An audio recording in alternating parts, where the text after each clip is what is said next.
Hello guys, welcome to my channel. This is Kanchan Gupta. I'm presenting the channel is UGC Education Paper 2.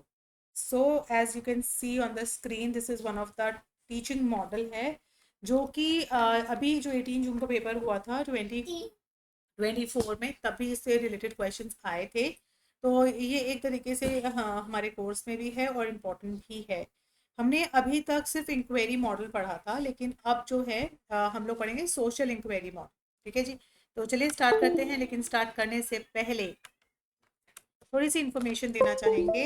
आप यहाँ देख रहे हो crack edu net, मेरे साथ जल्दी से टेलीग्राम लिंक पे आप ज्वाइन हो जाइए। टेलीग्राम जो है क्रैक एडू नेट, और यूट्यूब चैनल जैसा कि आप जानते हैं UGC education paper 2 by Kanchan Gupta. This is my social. तो चलिए स्टार्ट करते हैं। सोशल इंक्वायरी ये दिया था बैरॉन एंड जो है मेसियालास एंड बेंजामिन कॉक्स ने। ठीक है, चलिए स्टार्ट करते हैं। सोशल इंक्वायरी का मतलब होता है कि जैसे सोशल इंक्वायरी का मतलब मैंने आपको पहले भी बताया था, कुछ क्वेश्चन आंसर्स पुट करने, कुछ चीज़ों को समझने के लिए। अगर सोशल जब हम जोड़ देते हैं तो यहाँ पर आता है एक्टिव इंगेजमेंट का, क्रिटिकल थिंकिंग का, कोलैबोरेटिव प्रॉब्लम सॉल्विंग का with in the social context. With in the social context हम लोग जो है क्रिटिकली जो है चीज़ों को सोचते हैं, अपने आसपास की चीज़ों को सॉल्व करने की कोशिश करते हैं।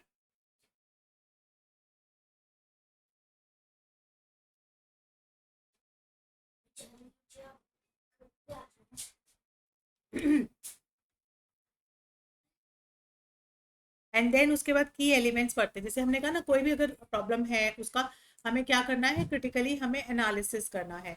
Now now this model encourage करते हैं स्टूडेंट्स को टू इन्वेस्टिगेट करना या एनालाइज करना रियल वर्ल्ड के जो भी इश्यूज हैं, जो भी चैलेंजेस हैं, जो भी फिनोमिना हैं उनके लिए है। ठीक है, और इसको कैसे करना है, एक इंक्वायरी प्रोसेस के थ्रू। तो ये आपको समझ में आएगा कि हमें चीज़ें समझनी है, सोशल कॉन्टेक्स्ट में जो चीज़ें हैं हमें समझनी है ना, उसको जो है हमें यहाँ पे सॉल्व करना है। अब आते हैं इसके कुछ की elements. The first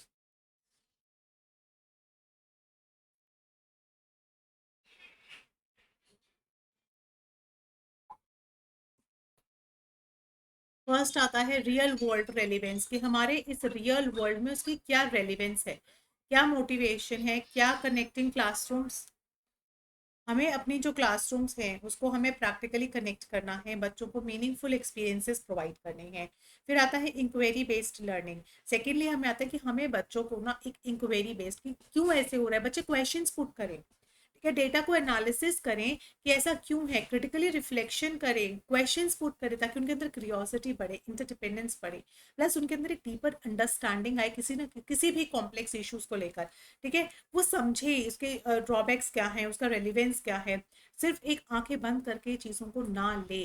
collaborative learning होती है कि बच्चे आपस में जो है स्टूडेंट्स के बीच में जो है रिसोर्सेज, आइडियाज, पर्सपेक्टिव्स का ना आदान प्रदान करते हैं। उसे इन्फॉर्मेशंस जो हैं वो काफ़ी अच्छे से काम करती हैं, चीज़ें समझ पाते हैं लोग, और दूसरे की जो है चीज़ों को समझ पाते हैं। क्रिटिकल थिंकिंग होती है, चीज़ों को आर्ग्यूमेंट्स करते हैं बच्चे आपस में, मतलब कि चीज़ों को समझने के लिए एक ग्रुप डिस्कशन होता है।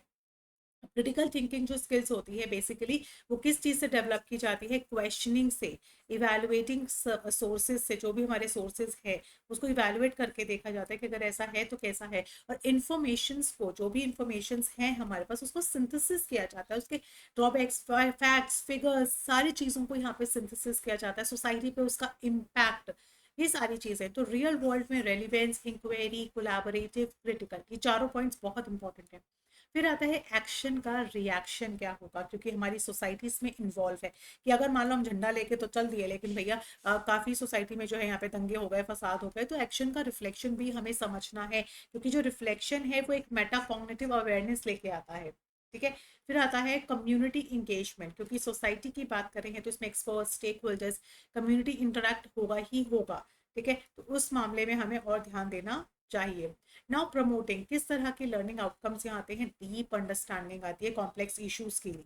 ठीक है, उसके बाद क्रिटिकल एनालिसिस होता है, ओपनली क्वेश्चंस पूछे जाते हैं, जजमेंट्स होता है, सिंथेसिस होता है, इवैल्यूएशन होता है।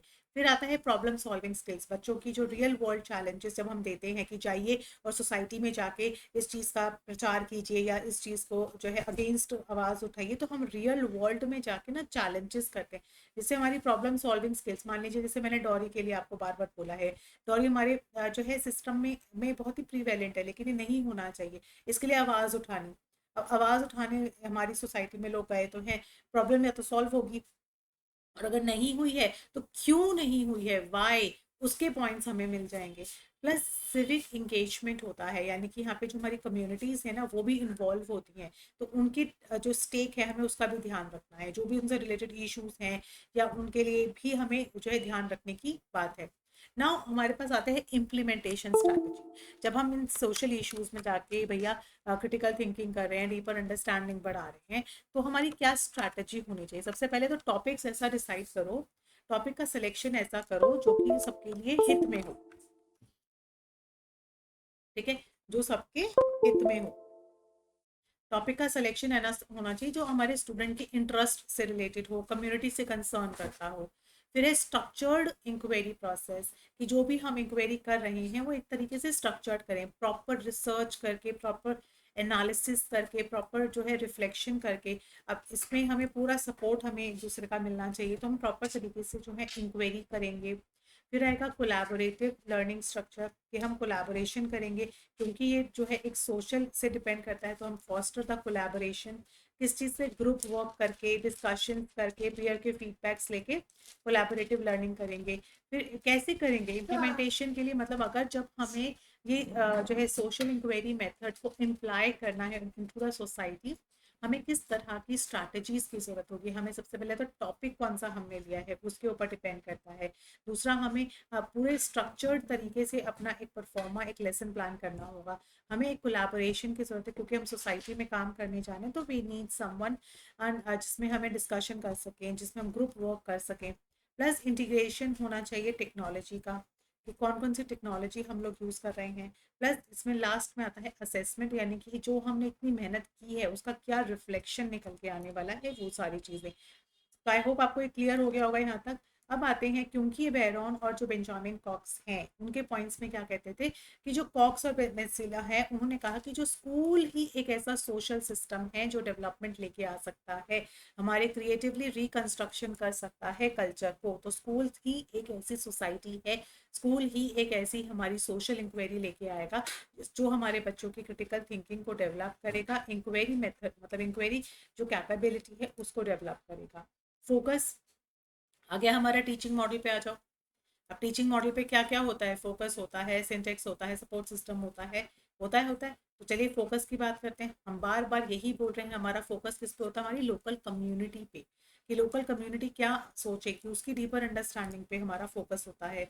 Develop the competencies of the problem solving, जो भी हमारी प्रॉब्लम्स हैं उसके सॉल्व कैसे करते हैं, कितने कॉम्पिटेंट तरीके से करते हैं, कितनी एडजस्टमेंट्स के साथ करते हैं। It is designed for the development of social problems, कि हमारी सोसाइटी में जो सोशल प्रॉब्लम्स हैं उसे कितने इफ़ेक्टिव तरीके से हम उसको सॉर्ट आउट करते हैं। उसके स्टेप्स हैं यहाँ पे। क्या स्टेप्स हैं? सबसे पहले प्रॉब्लम डिसाइड करो, फिर हाइपोथेसिस निकालो, उस हाइपोथेसिस को एक्सप्लोर करो, उस हाइपोथेसिस की डेफिनेशन निकालो, देन द फोर्थ स्टेप में उसका वेरिफिकेशन करो, एंड द लास्ट स्टेप में उसका जनरलाइजेशन करो। और सबसे पहले जो हमारी क्लासरूम है ना उसको ओपन रखो। ओपन मतलब ओपन डिस्कशन, ओपन जो है आप इंक्वायरी, आप क्वेश्चन भी पुट करो तो ओपनली पुट करो, है ना। उससे क्या होता है, आप चीज़ें समझ पाते हैं, आप दूसरे के विचारों को समझ पाते हैं। फिर आता है सपोर्ट सिस्टम। सपोर्ट क्या होता है, सपोर्ट सिस्टम क्या होता है? सपोर्ट रेफर करता है हमारी एडिशनल रिक्वायरमेंट, जो बियॉन्ड ह्यूमन स्किल्स के जो हमें ज़रूरत पड़ती है, चाहे वो टेक्नोलॉजिकल फैसिलिटीज़ हों, किसी की कैपेसिटीज़ हो, कोई कोई भी ऐसा सपोर्ट जो हमारे इस टीचिंग मॉडल में हेल्प करे। जैसे सपोर्ट सिस्टम जो है वो हमारी एडिशनल रिक्वायरमेंट को डिनोट करता है, जहाँ हम ओपन एंडेड लाइब्रेरी के रिसोर्सेज होने चाहिए, जहाँ पे एक्सेस होनी चाहिए एक्सपर्ट्स ओपिनियन का, ठीक है। ये हमारा एक ओपन जो है सपोर्ट सिस्टम है। लेजरली जो है हम लोग प्रॉब्लम सॉल्व कर सकें। फिर हमारे सब कम्युनिटी, उनके इंटरव्यूज, क्वेश्चनियर्स, कुछ स्कैडुअल्स, कुछ लीगल रिपोर्ट्स हैं, कुछ भी है ऐसा जिससे हम लोग जो है सोसाइटी में जो है अगर हमें डेटा फाइंड करना है, सोसाइटी के फैक्ट्स एंड फिगर्स निकालने हैं, उन सब की हेल्प हमें मिल जाए, वही बहुत है। तो वही हमारा एक सपोर्ट सिस्टम का काम करता है। अब इसमें आता है इम्पैक्ट कि भैया ये जो टीचिंग मॉडल है ना, इसका इफेक्ट क्या पड़ता है। अब दो चीज़ें आती हैं इफेक्ट में, एक आता है इंस्ट्रक्शनल, इंस्ट्रक्शनल होता है डायरेक्ट इफेक्ट, और नर्चरेंट होता है इनडायरेक्ट। अब इस मॉडल का डायरेक्ट इफेक्ट क्या पड़ेगा कि बच्चे जो हैं फैक्ट्स को, फिगर्स को जो है वो सीक्वेंसिंग वे में लेंगे, तरीके से लेंगे, आर्टिकुलेट कर पाएंगे, डिलीवरेंस कर पाएंगे।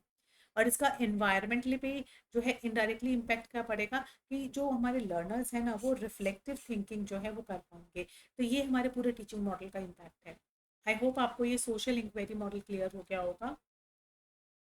अगर आप मेरे चैनल पे नए हैं तो जल्दी से जाके सब्सक्राइब का बटन दबा दीजिए, और जिन्होंने अभी तक सेशन को लाइक नहीं किया है वो लाइक कर दीजिए। सो ये था एक और teaching model. I am back, I will be back in the another session with one more teaching model. There are lot more teaching model, जितने मुझे पता चलते जाएंगे आई विल डेफिनेटली मैं आपसे डिस्कस करूंगी इस मामले में, मतलब इस टीचिंग मॉडल्स में। तो आज का था सोशल इंक्वायरी मॉडल, जरूर लाइक कर दीजिएगा। So thank you so much guys, have a nice day, take care, bye bye.